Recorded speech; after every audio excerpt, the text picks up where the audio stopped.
สวัสดีท่านผู้ชมที่เคารพนำท่านผู้ชมมาติดตามข่าวกีฬา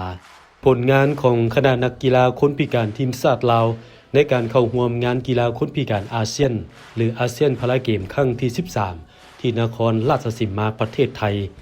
ซึ่งสามารถญาติได้2เหรียญคำ5เหรียญเงิน11เหรียญทองหมายความว่าเกินคาดหมายที่วางไว้ซึ่งคาดหมายที่วางไว้แม่น1เหรียญคำ3เหรียญเงิน5เหรียญทองสำหรับ2เหรียญคำได้จากกีฬายิงปืนและฟันดาบส่วน5เหรียญเงินได้จากกีฬาแลนล้าน3เหรียญกีฬาโกนบานทีมยิงและกีฬาบานบ่วงล่อเรือนทีมยิง11เหรียญทองได้จากกีฬายิงปืน3เหรียญฟันดาบ3เหรียญแลนล้านยกน้ำหนักยิงบานบ่วงล่อเรือนทีมยิงเตะบานคนพิการตาซ้าย5คนและกีฬาเทนนิสรวมแล้วได้มาทั้งหมด18เหรียญสำหรับพิธีปิดอย่างเป็นทางการจะจัดขึ้นในตอนค่ำของวันที่26ของก่อนนี้